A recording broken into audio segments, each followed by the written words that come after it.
పంటను కొనుగోలు చేయాలని అన్నదాతలు వేడుకుంటున్నా ఈ దయలేని రేవంత్ సర్కార్లో చలనం లేదు. ధాన్యం కొనుగోలులో అధికారులు అలసత్వం ప్రదర్శిస్తున్నారు. కామారెడ్డి జిల్లాలో పరిస్థితి మరింత దయనీయంగా ఉంది. బికనూరు మార్కెట్లో రైతులు గత 15 రోజుల నుంచి పడిగాపులు కాస్తున్నారు. అకాల వర్షంతో పంట తడిసి మొలకెత్తిన వరిధాన్యం కొనుగోలుపై ఈ కాంగ్రెస్ ప్రభుత్వం మీనమేషాలు లెక్కిస్తోంది. ఈ క్రమంలోనే సహనం నశించిన ఓ రైతన్న వరిధాన్యానికి నిప్పు పెట్టి నిరసన తెలిపాడు. అన్నదాతలపై ప్రభుత్వం పగబట్టినట్లుగా వ్యవహరిస్తోందని ఆవేదన వ్యక్తం చేశాడు. రైతులను గోసపుచ్చుకుంటున్న కాంగ్రెస్ కు శాస్తి తప్పదని ఆ అన్నదాత హెచ్చరించాడు.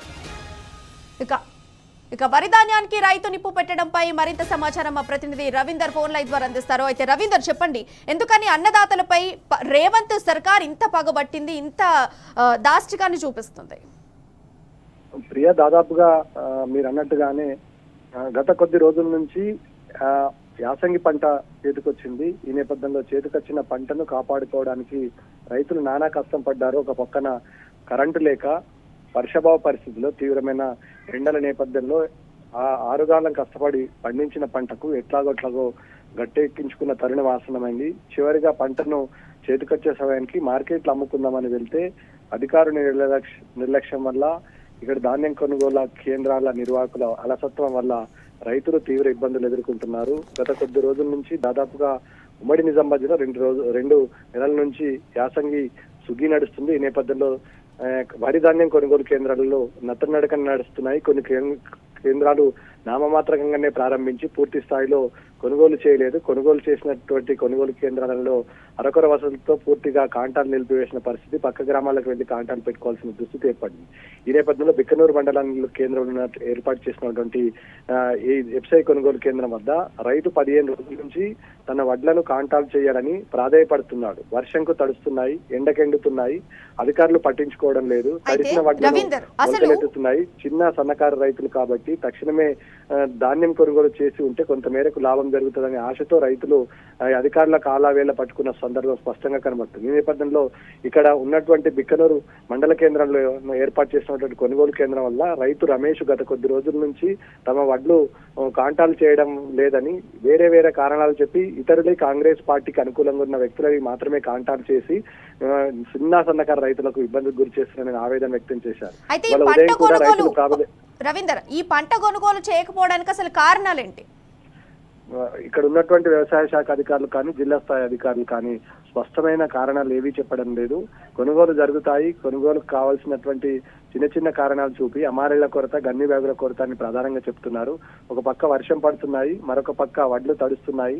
రాత్రి ఒక దగ్గర చేస్తున్నారు, తెల్లారిన తర్వాత కుప్పలను విడగొట్టి ఎండబెడుతున్నారు. ఈ నేపథ్యంలో ఈ రైతులు ఇవాళ దుస్థితిని చూసి అనేక మంది బాధపడ్డ సందర్భం స్పష్టంగా కనబడుతుంది. ఉన్నత స్థాయి అధికారులు పర్యవేక్షణ పూర్తి స్థాయిలో కరువైంది. గన్ని బ్యాగుల కొరత లేదు అని చెప్తున్న అధికారులు విపరీతమైన షార్టేజ్ వల్ల ఇక్కడ ఉన్నటువంటి అడ్ల కొనుగోలు కేంద్రాలు పూర్తి స్థాయిలో నిలిచిపోయిన సందర్భం స్పష్టంగా కనబడుతుంది. ఈ నేపథ్యంలో అధికార యంత్రాంగం తక్షణమే స్పందించి ఉండుంటే రైతులకు ఎక్కువ మొత్తంలో నష్టం వాటిల్లే ప్రమాదం లేదని చెప్తున్న సందర్భం స్పష్టంగా కనబడుతుంది. పూర్తి స్థాయిలో కొనుగోలు ఎప్పటిలోగా చేస్తారు? అసలు ఇంతకీ చేస్తారా, చెయ్యరా?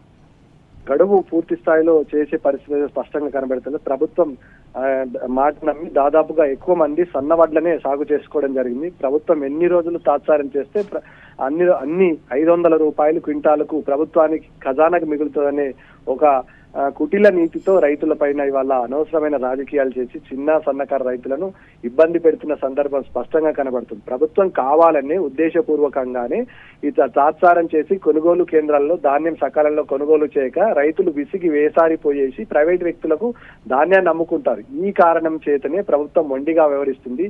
దాదాపుగా ఈ 10 సంవత్సరాల పాటు కేసీఆర్ ముఖ్యమంత్రిగా ఉన్నంత కాలం 45 రోజుల్లో టంచన్గా ఉమ్మడి నిజామాబాద్ జిల్లాలో బాన్సోడ కానీ, వర్ణి కానీ, చందూరు కానీ, మొస్రా కానీ, నిజామాబాద్ రూరల్ నుంచి బాల్కొండ, ఆర్మూర్ వరకు దాదాపుగా కల్లాలలో ఏ ఒక్క గింజ కూడా 45 రోజుల లోపలనే. కానీ యాసంగి సుగ్గి స్టార్ట్ అయ్యి ఇప్పటికే 63 రోజులు గడుస్తుంది. కానీ దాదాపుగా ఇక్కడ వేసిన గొంగడి అక్కడికే ఉన్నట్టు చందంగా కనబడుతుంది. ఇంకా ప్రభుత్వ వర్షను బస్తాలు ఇంకా లిఫ్ట్ చేయాల్సిందని ప్రభుత్వ యంత్రాంగం ఇవాళ పొద్దుగల స్పష్టత చేసింది. ఈ నేపథ్యంలో ఇదే గనక కొనసాగితే చిన్న సన్నకారు పరిస్థితి అత్యంత దారుణంగా తయారైతే, ముఖ్యంగా ఇక్కడ ఉన్నటువంటి వ్యవసాయ అధికారులు ఏమాత్రం తమకు పట్టినట్టుగా వ్యవహరిస్తున్నారు. ఈ నేపథ్యంలో ఇదే గనక కొనసాగితే వర్షాకాలం ముందస్తు వర్ష సూచన వాతావరణ కేంద్రం హెచ్చరించిన నేపథ్యంలో వడ్లు తడిసిపోయేస్తాయి, తడిసిన వడ్లను కొనే పరిస్థితి ఉండదు. తడిసిన వడ్లు కొనమని రైస్ మిల్ ఇప్పటికే చెప్పారు. మొలకలెత్తుతాయి, ఇబ్బందికరమైన సిచ్యువేషన్ చోటు చేసుకుంటాయని రైతులు బాధపడుతున్నారు. అయినా ప్రభుత్వంలో ఏమాత్రం చెల్లలేదు. చిన్న సన్నకారు రైతులకు పట్ల ఈ ప్రభుత్వం కక్ష సాధింపు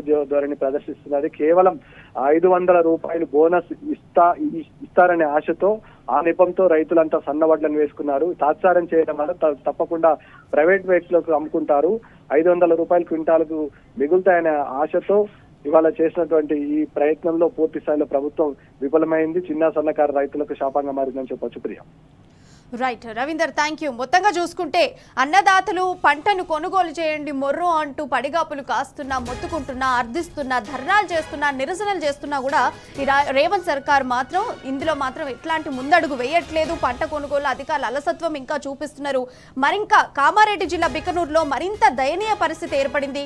15 రోజుల నుంచి కూడా పడిగాపులు కాస్తున్నప్పటికీ కూడా రైతుల ధాన్యాన్ని కొనే దిక్కులేదు. ఒక దిక్కు వర్షానికి తడిసిపోతూ మొలకెత్తొస్తున్నాయి తప్పించితే ఆ పంటని కొనుగోలు చేసే పరిస్థితి కనిపించడం లేదు. ఇక సహనం నశించి వరిధాన్యానికి నిప్పు పెట్టాడు ఒక రైతు బాధపడుతూ. ఇక వరిధాన్యానికి నిప్పు పెట్టి నిరసన కూడా వ్యక్తం చేశాడు ఆ అన్నదాత. అండ్ మొత్తంగా చూసుకుంటే రైతులను గోసపుచ్చుకుంటున్న కాంగ్రెస్ కు శాస్తి తప్పదని హెచ్చరించాడు అన్నదాత.